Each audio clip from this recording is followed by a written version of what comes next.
bringing two different belief systems together to try and align a new one.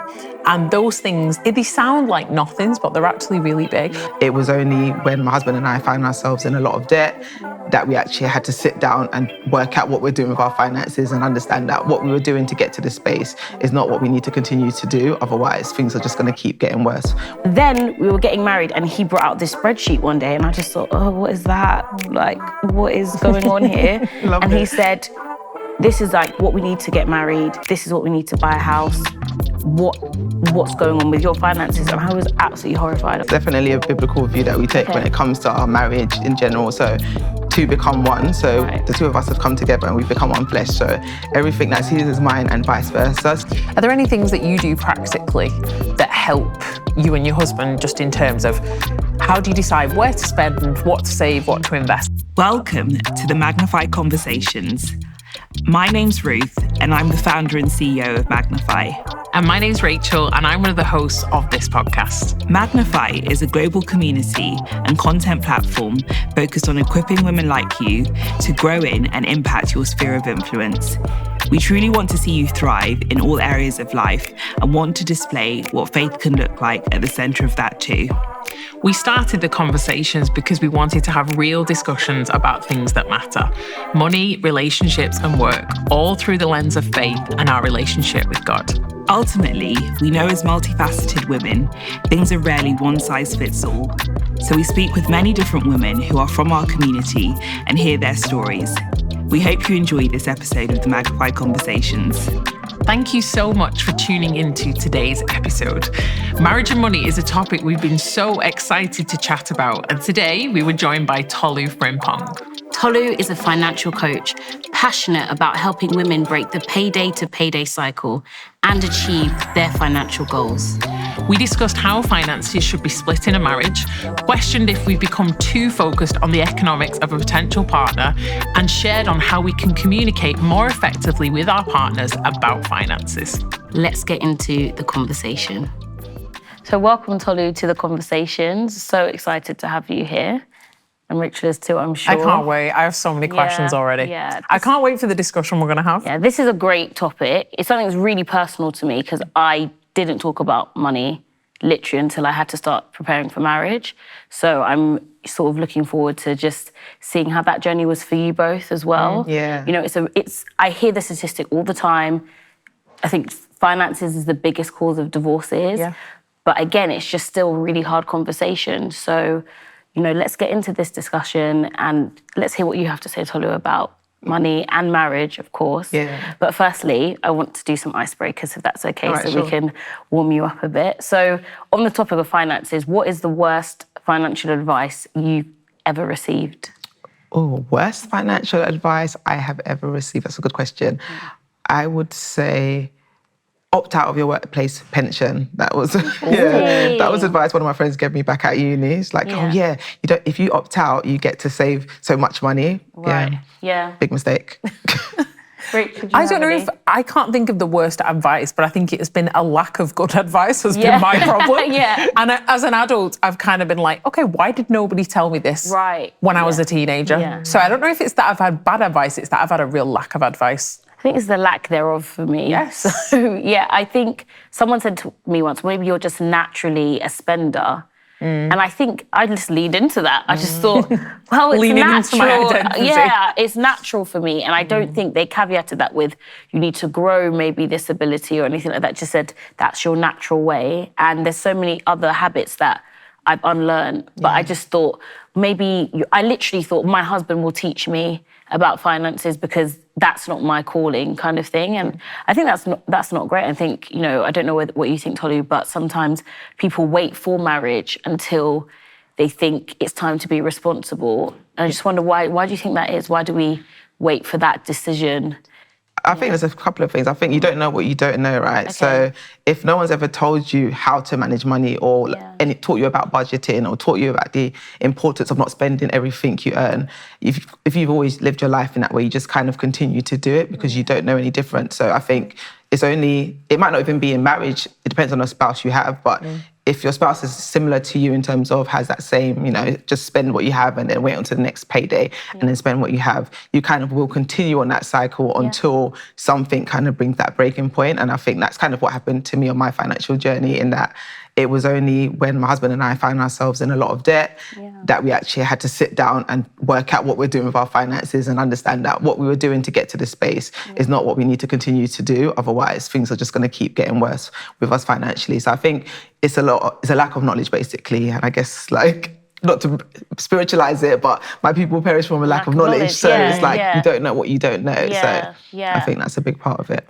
Even you saying that, it took you to that place of seeing debt that you thought we have to rethink how we do this. But for many people that have told me about money, it really starts at a really early age of what you've been taught, how your parents handled finances. I know in my home, it was very much not discussed that much. I just thought there was an endless supply, right? They'd say money doesn't grow on trees, and I say, well, yes, it does. And everyone would laugh, and that would be the end of the conversation. It was never something that was drilled. And then I've heard in other households, I have friends who they used to have yearly planning meetings in their house, just such different completely perspectives. Different experiences. Yeah, and I just would love to know more about your upbringing experience and yours, Rachel, of money and in the household. Yes. I was just going to say, because mine is only quick. It's funny, a few years ago, my dad asked me, is there anything that we didn't kind of help you with or teach you about that you wish we had? And that my answer was finance. And for me, it was the more open conversations. It's not that we never talked about money. It wasn't a taboo subject, but the really practical save, spend, invest. This is how things work, how the world works now, as I understand it, at an economical level. I wish I'd had a lot more understanding in my early 20s and been a lot more savvy then. So I think it's education, it's knowledge, and that was my answer. Right. So my upbringing, it wasn't taboo about money, it wasn't necessarily a scarcity mindset either, but it just wasn't spoken about. And so I suppose then you're just going off what you've seen. And I think when you, maybe when you get around people who speak about money differently, or you start to see the world for yourself, it's I literally felt how have people not been talking about this to me before now? That's how I felt in my late 20s. So, yeah, and I guess for me, growing up, money wasn't something that was discussed with my parents didn't teach me about money to an extent. I mean, when I got my first job at college, so I must have been about 16, 17, my parents did tell me to start saving, and that was my first introduction to the concept of even saving. And I didn't understand it, because I'm like, why should I save? If I get paid £500, I need to spend that £500 because next month another 500 is coming. And I just didn't understand the concept of save. So as much as they were telling me to save, I was like, yeah, sure, I'll save. But I wasn't saving. I was literally spending all the money in the retail outlet that I worked at. So I was basically working for free because I was getting paid in clothes. But that was literally the only conversations that I had in terms of my parents trying to teach me about money. But I think I learned a lot more through observation. So I think as a child, I know money was quite a big subject of contention in our household, just because there wasn't much of it. My parents, bless them, they worked very hard. They worked lots of different jobs, but I just knew from a young age that we didn't have as much money as maybe other children in my school. So little things like going on international trips, I wouldn't even show the letter to my parents because I didn't think I was going. There was no way that we would be able to afford to go. So even though they'd never told me we don't have money, I just kind of subconsciously knew it somehow. So I just never used to ask for things. I remember the first pair of Nike trainers that I got, I was in year 7, and oh my gosh, I just felt like I'd arrived in life. And that just spoke to how we were doing financially compared to some of my peers at the time. So I think from a young age, I knew that financially we weren't in the greatest place, but that was it. And I think even growing up in church, the only thing I was taught about a lot was giving and tithing. So I think 2 big statements my father used to make was, if you receive £5, actually you receive £4.90, give 10% to God. I always knew that. And then he'd always say money is a magnifier. So money and marriage are magnifiers. So whatever you act like with money in your heart, it will get bigger when you're married, or when you get married, anything that's in your heart, those things will get bigger. So money really shows what's in people's hearts. So I just thought, I have a good heart, everything will be fine. But in terms of money being magnified, especially I think in marriage, and these days, I think a lot of people before they get married, or even in the dating process, they really scrutinize people's financial stability, how much you're making, how much you earn, you know, what are your ambitions going forward. That switch is fascinating to me because I didn't think about those things that much. I assumed a lot of things, and I don't know if that was wrong, but I think how important is it to have that initial discussion before you're getting married about finances or how each other views finances? I would speak and say I think it's so important to have those money conversations from the get-go when you're dating. So if I think back to when my husband and I started speaking, that was one of the earlier conversations that we actually had in terms of how are you doing financially? Because we were of the belief that once we come together, all our finances were going to come together. So, and even though I know it's not a popular opinion and some people don't manage their finances that way, the reality is that if he's in debt, for example, now that I've married and I've taken his name, that debt becomes my debt as well. So if he died, they're coming after me for that money. Do you know what I mean? So I need to be aware of actually what's going on with him financially and vice versa. So we had that initial conversation when we were dating, and at that time we both had a little bit of debt. I say a little bit, it was like our overdraft. So it was maybe like £1,000 that we had at the time. And we were like, okay, let's try and pay that off before we get married.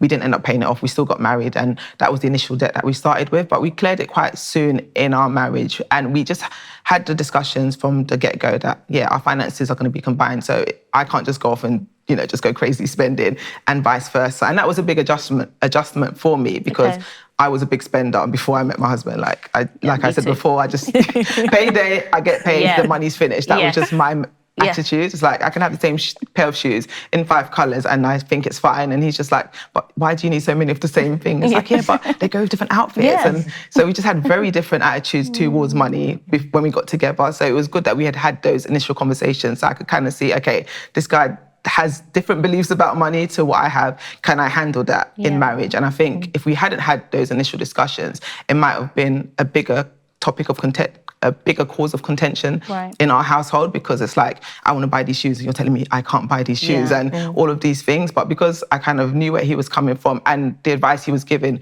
was for my benefit, because the reality is I don't need so many of the same thing. And it's like, I have no savings, but I have a lot of stuff. So what he was saying was for my benefit. And because I was trying to be, a good submissive wife. I was like, okay, actually, this guy can help me on my financial journey. But I guess going back to the initial question, it was what our conversations like when we first got together about money. And we did have those conversations, and we did say we were going to combine our finances and be very intentional about setting financial goals together. And I'd say the first 3 years of marriage, we were doing all right. Like, we were paying our bills on time, we were doing everything on time, but it was more what came in went straight back out, and there was no bigger goal that we were working towards. And it was when we decided that, we want to buy our first home, that we was like, okay, no, we really need to get serious about our finances, and we really buckled down and started saving.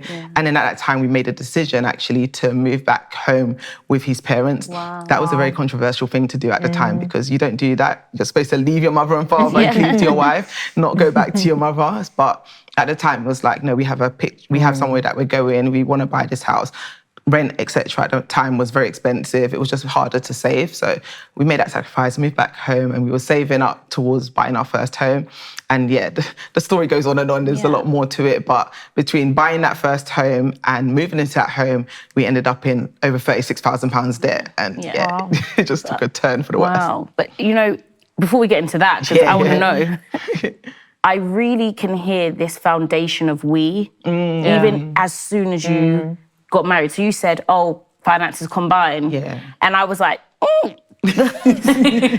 some of us modern chicks are a bit like, what's his is mine, but what's mine is mine. And that's a big message in the world right now, I am the prize, I'm the table, I bring this, and he has to take care of me. And some of these, Christian views, but they're seen as quite just archaic of, we have to have this combined, unified finances.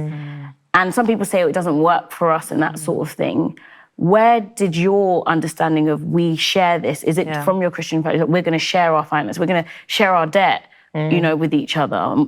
Where did that come from? Oh, absolutely. I'd say it's definitely a biblical view that we take when it comes to our marriage in general. So to become one. So the two of us have come together and we've become one flesh. So everything that's his is mine and vice versa. So I think it can be a bit of a dangerous way to view it, where it's like, you know, he's got his resources, I've got my resources, and we can put some of it together, but I have this bit here and he has that bit there, because for me, I feel like in marriage, it should just be total transparency. I mean, we're transparent with each other in every other area. So why, when it comes to the finances, then all of a sudden there's bits that are kept secret? I feel like, he knows everything else about me, so I don't see why it would be any different when it comes to the matters of our finances.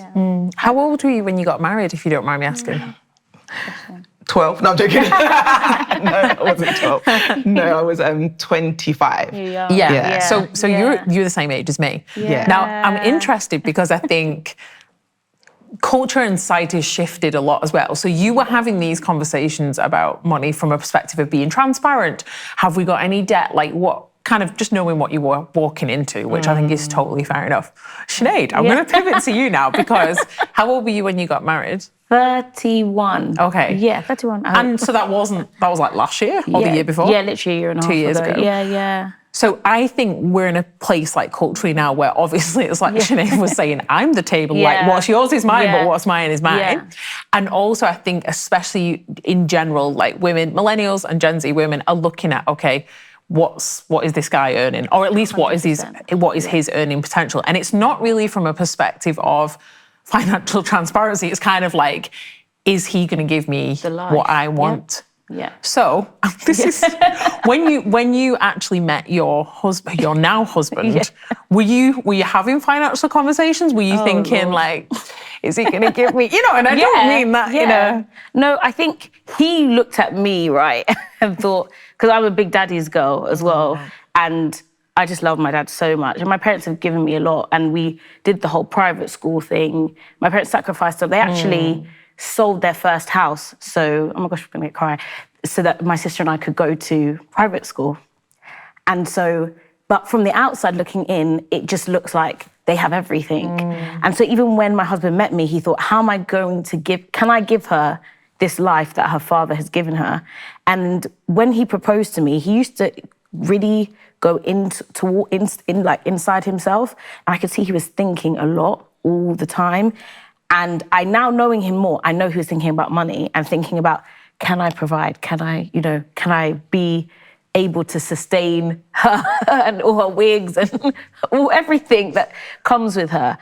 I was not really asking him those questions. I was more hoping, can he help me become the woman that God has called me to be? That genuinely, that was my query to God. But maybe God has called me to be an expensive woman as well. So it was tough. And I find it really hard to talk about money as well. It did not flow naturally for me. I could talk about anything, sex, politics, anything. But when he'd say, how much have you spent today? I would lie. I would be like, oh, like £14.50. Like, I would just maybe add the 50 to make it sound real. I had no clue what I was spending. I had no clue. All I knew was I have a good job and I make a certain amount so I can take care of myself. I knew that the career I'm in the legal profession, I would be able to take care of myself. But actually the nuts and bolts of talking about it evoked an emotion. And that's what I was going to say, because I think, so when I think about my relationship with my husband, he's very practical, very logical. Like, for him to talk about money, it's really not a big deal. It's a normal thing to do. For me, it's like, why do I feel emotional about this conversation? And so I was going to ask Tolu, when you were dealing, even just maybe with the debt that you were in, or just at any points where there've been some financial pinches, has money been an emotional conversation, either for you or your husband? Yeah, it's funny you say that, actually. It was a conversation that we just didn't have when we were in the thick of our debt. So we had conversations about money when we were trying to save up and buy our house, or when we bought a home. But then when things were beyond our control, when our expenses were exceeding our income, we were just kind of robbing Peter to pay Paul and not really talking about the seriousness of what was going on. And at that time, I had already had my first son, and I was now on maternity leave, about to have my second one. And it's like, wow, our expenses are all the way up here. The income is now halved. And what are we going to do about it? And my husband, similar to yours, is a very 1 + 1 = 2 kind of guy, in terms of he's just thinking logically, how am I going to make that happen? And at the time, even though we weren't talking about it, I could see the pressure that he was under, because it's like, what am I actually going to do? Like, practically, how am we going to turn this around? And yeah, we just didn't actually have those conversations, which is quite surprising considering we have, like I said, we have a transparent relationship when it comes to money. But because there was no solution at that time, or so we thought, it's like, what we're going to, there was nothing to say because it's like, what are we going to actually do about this? Because it's such a mess. So no, we just buried our head in the sand and just didn't talk about it. And from the outside looking in, you would never know that that was the position we were in, because we were still living our lives as normal. We would still go to birthdays, we'll still go on holidays, still just living our lives. But we were just literally, like I said, robbing Peter to pay Paul. And we just weren't talking about it until my husband came across a book by Dave Ramsey. So he basically has a book where it talks about the steps to financial freedom. And he talks about basically paying off your debt and all of the rest of it. And at that time, when my husband read that book, he had been reading lots of personal development. He was on his own growth journey at that time. And I wasn't really much of a reader. But something about that book, when he told me to read it, I actually read it. And I feel like that was God speaking, because literally I didn't back then like to read. So after he read the book, he's like, no, babe, you need to read this book. I read it and I was like, wow, this is literally what we need. We need a total money makeover. And it was just, after reading that book, we literally then sat down and was like, okay, how are we going to do this? And we sat down and we had to make note of how much we actually owed and to who. And that was such a shock to the system, because at the time we thought our debt probably was about 20-something thousand. But then when we actually wrote down all the different creditors, it was like, oh, wow, this is a lot of money. And it's like, okay, but we just was like, no, we're going to do this. And then we just literally had to sit down and have a conversation about how we're going to get out of it. What's the plan going to be? And I didn't see my husband basically for a year, because he was just working all the hours God sent, because his job at the time was a gas engineer. So he was able to make extra money by doing extra jobs. And I was literally selling everything in the house, but the kids, to make extra money in order to pay down that debt. But it was not a nice time for us at the time, because he just spoke less at that time. So rather than us having conversations about it when we were in the thick of the debt, he just was in himself, and I could just tell he was deep in thought. It was definitely something that was heavy on his heart, but he's a solution-focused person. So the fact that he's like, oh, I cannot provide for my wife, or that's how it felt at the time, and he really just felt the weight of it, I think. Did that transparency in that area of the financial area of your marriage, did that open up beyond that kind of really difficult season where he was working all the time? Did you get to a place where you did start to talk, even retrospectively? Oh, yeah. And it becomes something that then you were transparent in together? Definitely. So on the other side, so once we had now become debt-free, that's when we were having all these conversations about what it was like. And we could feel it anyway, even without talking about it, we could feel that we were not in a good space, because prior to us getting in on that debt, we used to talk a lot. And then it went from that to really just quite awkward days in the house kind of thing. And it's just like just getting on with things, getting the kids to nursery, but not really having that intimate time. I can't explain it, but we weren't really like talking the way we normally would talk. So it was only once we paid off the debt and we were talking about how bad it was, then he was able to open up about the feelings that he was having at the time and how it was really impacting him. And I was able to do the same, because it was not great at all that season. I can relate to even the trying to open up. You're both in this place where you're trying to dig yourself out. Exactly. Because I actually spent a lot of money dating Ben, so I was using that Amex, to buy all these things. And I think I was quite influenced by social media that, when it's the guy's birthday, you just buy him this, and when he walks in the room, you have like 5 trainers ready for him to pick out. Who did I think I was? I don't know. And then we were getting married, and he brought out this spreadsheet one day, and I just thought, oh, what is that? Like, what is going on here? He said, this is like what we need to get married. This is what we need to buy a house. What's going on with your finances? And I was absolutely horrified. I was like, what's going on here? It's like exposing your nakedness almost. I think it is showing your character as well. Like how you spend it is an indication of, I don't know, I mean, a philosopher can help me out, but I don't know whether it's an indication of who you truly are, but it's something exposing about it. And so he brought up this spreadsheet, and I just thought, oh no, he's gonna really know who I am. But I listen to a lot of preachers talk about money, and I actually, now my ears were open, because I was in a situation where I needed to get rid of this credit card. I needed to really listen to him, otherwise he'd be like, we can't get married. And I remember I'd listened to quite a few preachers that basically had no money. when they got married. And I thought, okay, that's a good start because we're in the minus at this point. And that encouraged me. I think faith for me has always been the guiding influence in my life. And some people think, oh, Christians don't understand money or things like that. And I don't subscribe to that because I know so many financially successful believers who are responsible. But I knew I had to really use my faith and understand what money was about. So I listened to different preachers talking about how they made sacrifices, how they didn't drive the nicest car in the beginning and all these things. And I thought, sacrifice. Noted. Noted. And then things like, oh, we was eating out of a can, like a tin can. And I was like, oh, beans with your heart. And then we were married, but we were eating out the same can. I was like, oh, Lord. But it started to make me see that you're going to have to come together. You're going to have to face this thing. But God will be there, Exactly. And I'm just wondering how that your faith helped you stay in it. Because at that pressure point when you are trying to get out of debt and you have children, which is a huge responsibility, is it your faith that really kept, what kept you guys in it? Oh, absolutely. Yeah. There's no way out. Is the way I see marriage. There's no way out, okay. Yeah, when I said my vows, I meant them, and vice versa, he meant them too. So it's like for richer, for poorer. We say these vows, but when it's actually time to act out on them, are we ready to follow through? And we had to decide that yes, we were. So, and the reality is also that it was both of our debt. So I think that's what made it unique, because sometimes it's usually the wife that's the bigger spender or the husband, but whereas actually to it was more my debt actually than his when I think about it. It was more my bad influence. But the reality was it was both of our thing that we both had to work our way through together. And the fact that we've always said that, divorce is not an option. So that was never on the cards. So it was like, okay, we've got this situation, we're going to work together to get out of it. And that's what we did. So there was never a plan B. So we just had to work together to get out of it. And in terms of your shared vision of what you had to stop doing and start doing, how did you shift your,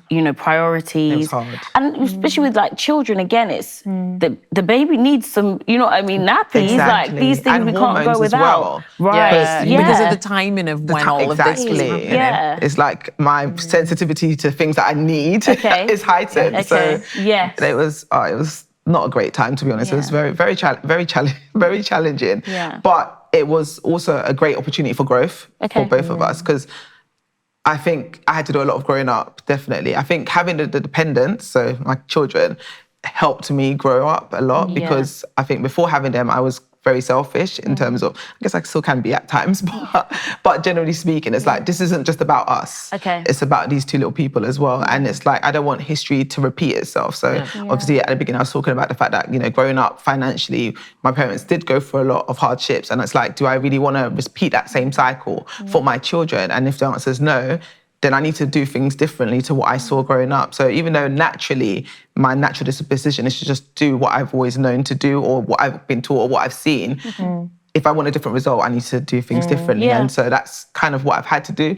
It's not been easy, and it's not even something that I think you ever arrive at. I think it's like same thing being an addict, and you become addiction-free. You don't ever become truly free of it. It's like a continuous battle to stay sober, or not go back to your old ways. And I think that's the same thing with me and my relationship with money, because that spending thing is still in me. It's still deep, in me. deep within me. It's so deep rooted in me. Like literally, I can fall off like that. So it's like I'm constantly having to remind myself of the vision, of the bigger picture, of the goals that we're trying to pursue, of the children that we're trying to raise, the example we're trying to be to them. But it's not an overnight thing at all. And I think it's just a continual thing. It gets slightly easier, and having little tools that you put in place make it more manageable in terms of okay, now that I know that this is the financial goal we're working towards, this is how much we want to save, it makes it easier to say no to certain things, because actually this is what I'm working towards. You've got a direction. Exactly. Yeah. We've got a financial direction, we've got a picture that we're working towards. Because I think with money particularly, if you don't tell money where to go, that money's going to go so quick, and you're going to be like, where's that money gone?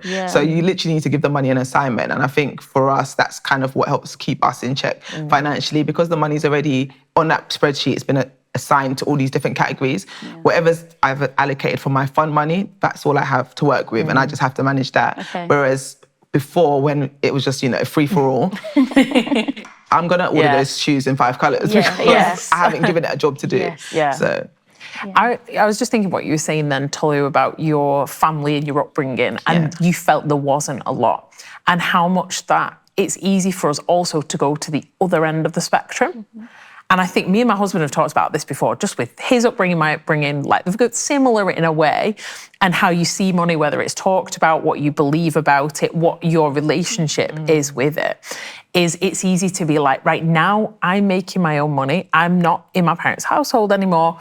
Now I can do and buy whatever I want. And I feel like even that is, it's not kind of just like, I don't want to repeat the same mistakes. It's like, I'm going to run to the other end of the spectrum. I'm going to live there. I also think that can be really unhealthy. We've had to talk about this in the past before. It's kind of like, okay, what is actually my view and relationship with money? And this is what I wanted to talk about. Do we actually align and agree on these things? Because in so many things in marriage, we're like, we need to share the same values with that. We need to align with that. For me, money is no exception. Like if I want to live a certain type of lifestyle, if I want to live in a certain area of the world, if I want to spend money on particular luxury items that I like, do we actually, not does my husband agree with me on what I think about that, do we actually agree on that? And is that aligned with what we feel our purpose and our why is as well? Yeah. Because without that, we're kind of pulling in different directions as well. Yeah, I think it's so interesting you think about, you talked about money having a mission and the purpose of where, like, we have to align on those things. And I think about, I've seen, you know, people in our churches and things like that where one person had a different vision for the life that they wanted and their spouse maybe had a different financial vision, and it's caused a lot of friction because it's not necessarily that they were asking for, you know, the world, but they always felt they could do more. They could have a bit more, have a few nicer things. And it really, I've seen marriages break down because of the division in what both people want. And I don't know how you bring somebody to agree with you on those sort of things. Is it something you say when you're dating? Do we pray about it? That, oh Lord, inspire my husband to want more for himself. But sometimes things are so deeply rooted in our childhood that, you know, no, I'm not moving from that place, you know, so. That's also what are you willing to sacrifice and what are you willing to give up and what are you not? And obviously the sooner you have those conversations, the better. Because I think, for me anyway, I think when it comes to big decisions like where are we going to live, like do we go on holidays, like all of that is formed in your own belief system and your childhood, and you're bringing two different belief systems together to try and align a new one. And those things, they sound like nothings, but they're actually really big. How generous are we?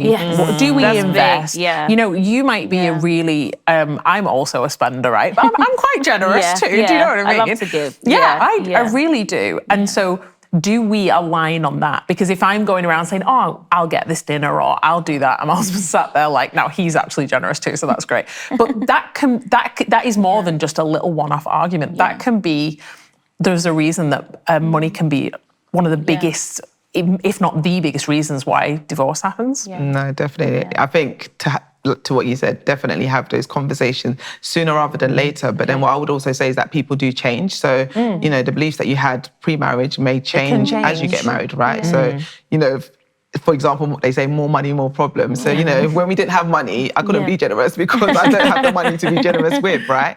But let's say, for example, you know, you climb the corporate ladder, you start a business, it starts thriving, and you want to now be liberal, but you've got a tight spouse. It's going to be a topic of contention. So I think definitely those conversations are good to have early on, but then at the same time, actually, I would say have those conversations earlier because certain character traits that I guess you have with no money, it just gets magnified with money, right? So actually, thinking about it, that person that's tight when you're rich, they probably were tight, full stop. Do you know what I mean? Yeah, I think it's also about manage your expectations, also looking to the word, like to set that. Because honestly, if it wasn't for Jesus, I would continue to spend. Like, it's really the principles in the word about being a good steward that hold me back, restrain me a bit, because I love giving, but then also I've learned I can be an emotional giver. So I remember my parents would say, where's all your money? And I'm like, it's gone to this man in the street. And they're like, okay. And then it would keep happening. And my mom would say,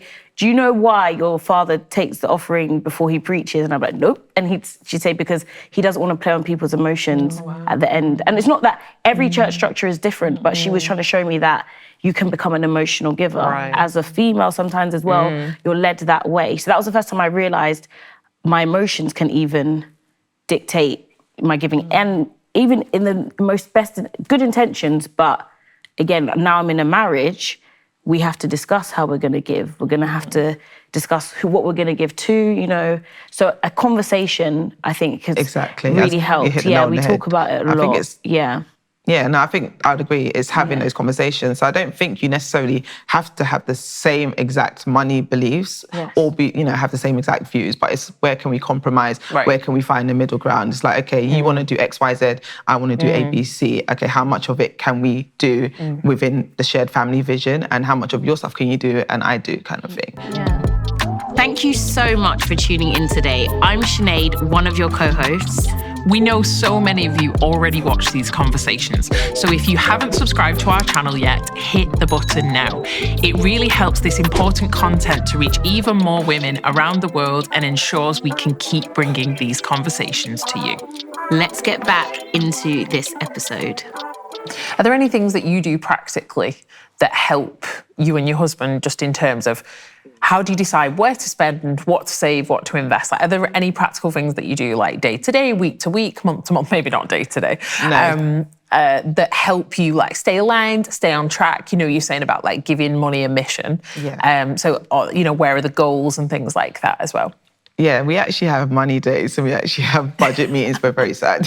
So we're actually quite nerdy in that respect. So actually we're having one this evening, funnily enough. We're having like end of quarter review meeting. So that's the kind of quarterly review. No, seriously, because Q1's done now. So we're like, let's sit down and discuss how Q1 went financially and all the rest of it. And how detailed do you go on that? So are you sat with the spreadsheets open? Are you looking at, we were going to spend X amount on this. Actually, we didn't spend as much on this, but we overspent on X. Do you go to that level? We actually do. We have weekly budget dates. That's just a normal thing that we do. It's quite sad actually. But yeah, we have our weekly budget. I'm learning. We have our weekly budget dates that we just do at home as normal. But then we do the end of quarter and end of month reviews as well. And I think the main thing for doing that is just to make sure we're still in alignment. Have things changed?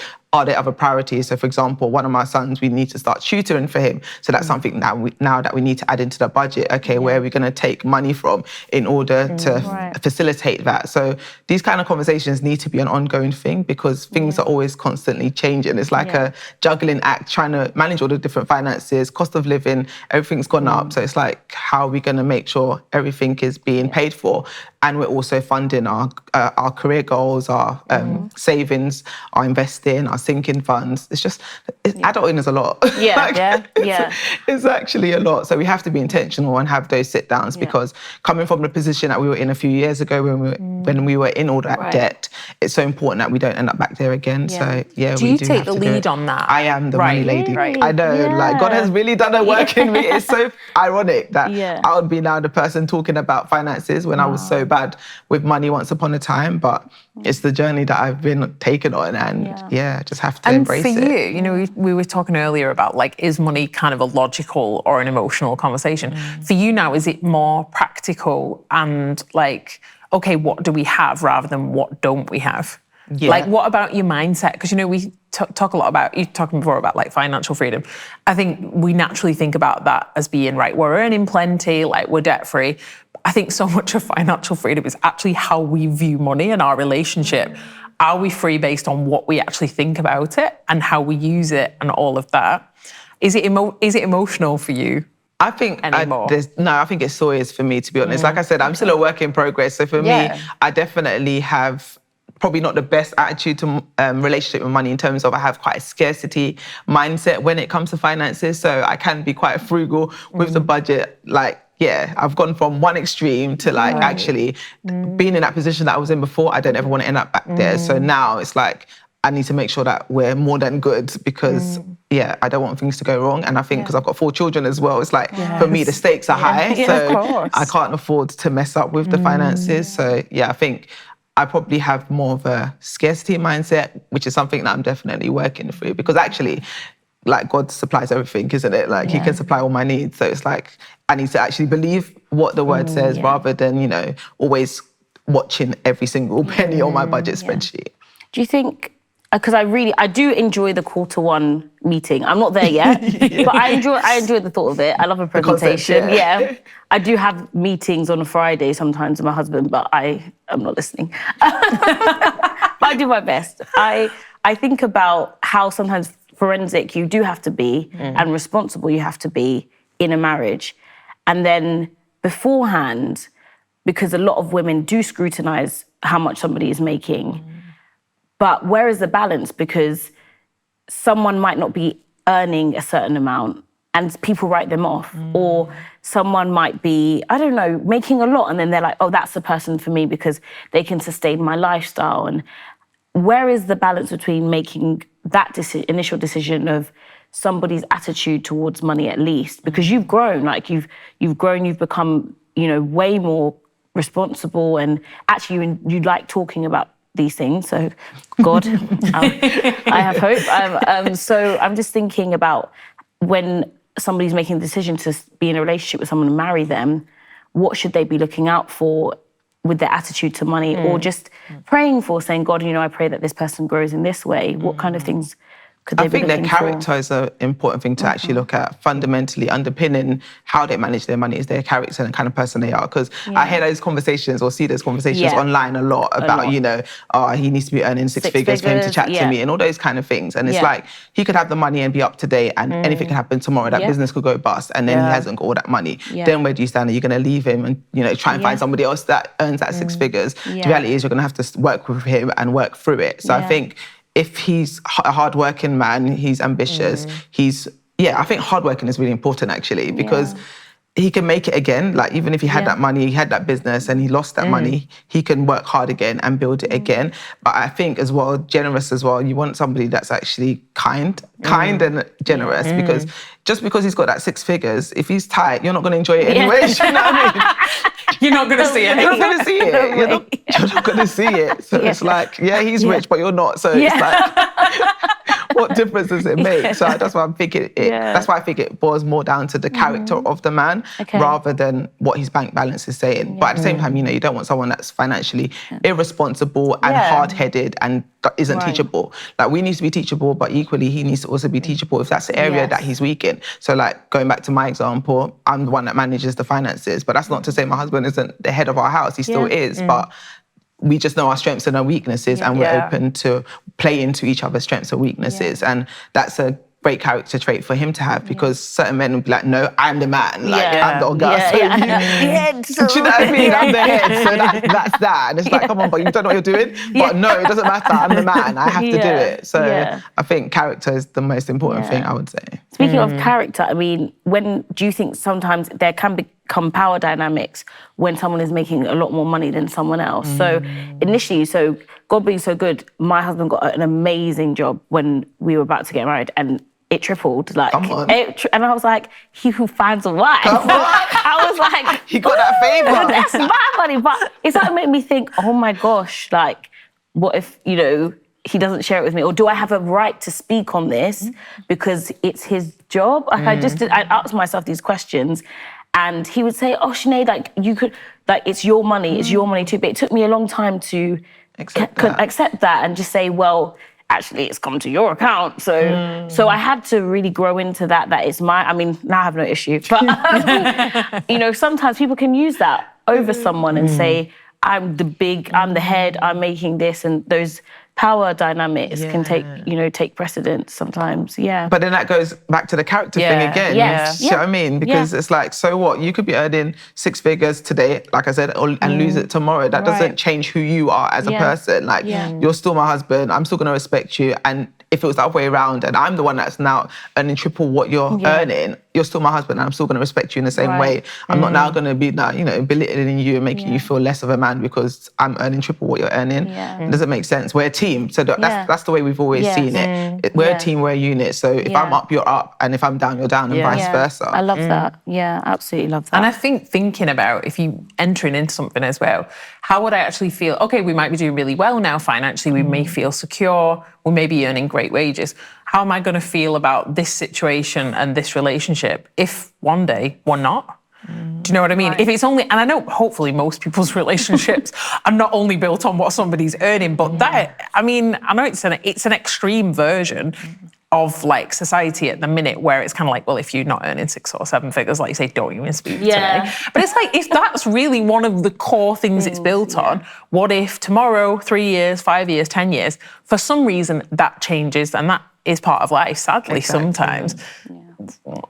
If that's right at the core of, if that's right at the core of the foundation, okay, that's a little bit worrying. It's like that illustration in the Bible, isn't it, about building the house on the sand, because that's literally an example of doing that. You've built that house on the sand because you're thinking, yes, he can fund my lifestyle, he's the man for me. And it's like, okay, he could do that today, then tomorrow he can't. You're going to trade him in for someone else? You're not, you're stuck there. And people are so, I think even in the church, it's really, the materialism has really crept in because people are so blinded. I actually feel sorry for men, I can't even lie. It's hard. People, the pressure. The pressure. Like some of the requirements my friends have, and I get it because some of them have done extremely well. And I do understand, but like you're saying, things can change. And I think that is the guarantee, right? The Bible says it rains on the just and the unjust. The rain can come. And I think really focusing on character, that person can always build it back. They can grow.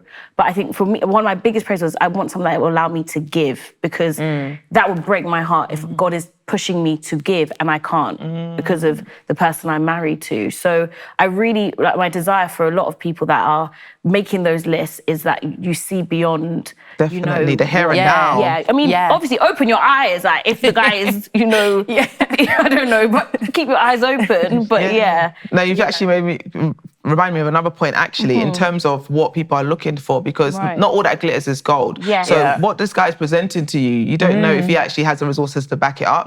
So just because he's, taking you to Hakkasan, taking you to all these fancy restaurants, buying you all these designer handbags, he might not be using his own money to pay for all of these things. So, he's just kind of railroaded you into this relationship, married you, and then all of a sudden you find out, he's got how much debt. I've seen stories of that happening to people as well. So I think definitely shine your eyes and don't, be swept away by all the glitz and glamour because, Definitely. So we've got some audience dilemmas from our community. Exciting. Very excited to hear some of these. So I'll read this one. I'm dating a guy. It's getting quite serious. When it comes to money, I'm definitely the spender, whereas he's more of a saver. But I'm worried that our financial habits could be a tension point later down the road. How should I have this conversation about finances with him? And what are the most important values and goals we need to agree on? Should I go first? Yeah. Take the floor. I think that's a really good question, and it's a really good way that she's thinking already, that you're already thinking about having these money conversations. I think transparency, like we mentioned earlier, is so important. So be vulnerable and be transparent with him and show him where you are right now. If he's going to run, let him run now rather than you marry him and then he runs. So just have those conversations. This is my relationship with money right now. This is the financial position I'm in at the moment. Where are you at financially? What's going on with you? Okay, these are the values that I want to build on. I don't have them yet, but this is what I'm working towards. How do you feel about that? Are you open to working with me on these things? How can you help support me on my financial journey? Maybe, do you know what I mean? You can learn so much from your spouse or from your potential spouse if you open up and are just vulnerable and have that transparent conversation with him. And I think as well, men love to feel like, that they're needed. And then, you know what I mean? That they can offer a solution. So if you're coming to him in that way that, I need your help, he's going to love it. He's going to lap it up and he's going to be like, oh yeah. I can help you in this way and that way. So I think just have that conversation with him and don't be afraid to, because that's going to be your other half. Like, that's your person. So if you can't be real with him, who are you going to be real with? Yeah, absolutely. I've got another one. I come from a traditional background where you're meant to look after your elders, but sometimes I feel there's too much expectation on me from my husband and from his parents. How should I confront my husband and tell him that my in-laws need to lower their expectations of us? I don't want them to see it as disrespectful. Yeah, that's a loaded one. Adjusted. That's a loaded one. Oh my gosh. Okay, so. But they are married. So that's the foundation of it, really, isn't it? Yeah. So they're married, and her in-laws basically are expecting a lot of. That's very common in a lot of cultures, to be honest. That I brought you here for you to build a life, for you to now sustain mine in my pension age or my retirement age. So I get it culturally. You need to support your family, but you've got to recognize as a husband, you've left your parents now. So your main priority is this family that we're building together. But that's not to say abandon your parents and forget about them. We can sit down and have a conversation about where we are financially. Okay, this is how much we have in the budget. How much can we actually comfortably afford to give to your parents while still being able to focus on our financial goals and the direction in which we're trying to go in? Because I think going to him and being like, no, I don't want to give your parents money, that's going to cause contention because that's his parents and you don't know the conversations that they've had growing up. It would have been great to have these conversations before marriage, to be fair, because this sounds like something he's probably always been doing, taking care of his parents, but it's fine, we're here now, what are we going to do about it? Like, just suffering in silence, you're going to end up starting to build resistance towards him because you're just going to be irritated every time that mum comes around. It's like, this woman wants to take our money again. So I think just kind of getting in front of it and sitting down and having an honest conversation about, okay, this is making me feel this way. I know you want to support your family and I respect that, which is a beautiful thing. Like, he's giving the money to his parents. He's not giving it to, I don't know, a prostitute or something. Do you know what I mean? It's like, there's worse things he could be doing with that money. Absolutely. So I think that's an admirable thing. Okay. But at the same time, we've got to focus on our family. And it's like, okay, we can support your parents to an extent, but we need to kind of rein it in a little bit. This is how much in the budget we can allocate to give in, and then do as you please with it. So I think it's just having a real honest conversation with that spouse about it, I think.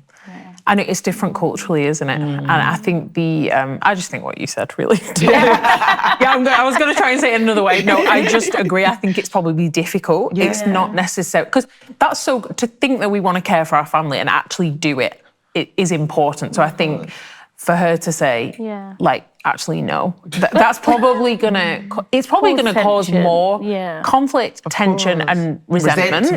Resentment. And I think that's the issue. However, they are also their own family now. Yes. And so it's just what you said, Tolu. I think, and it depends on their financial situation. So I think if they have got, more than enough, I think being able to say, we want to be generous, we want to support our parents or our parents-in-law is amazing.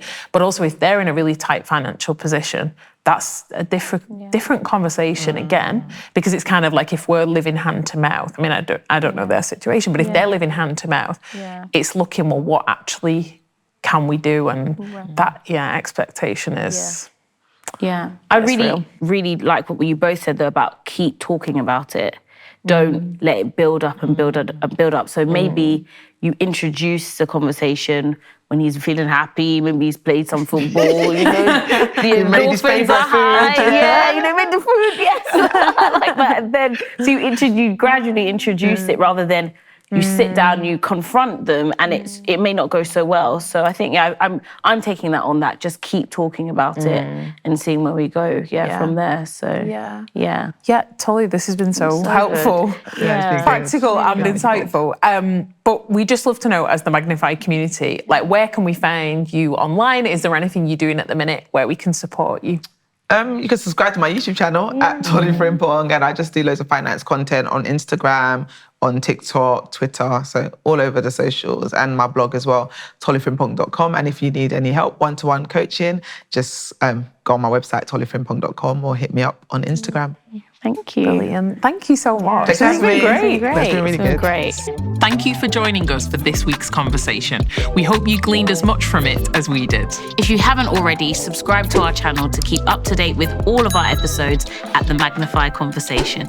And if you have a story to share and would like to be featured on the conversations, get in touch with Team Magnify through magnifycollective.com and head over to our contact form. We'll see you next Monday for another installment from all of our team and crew. See you next week.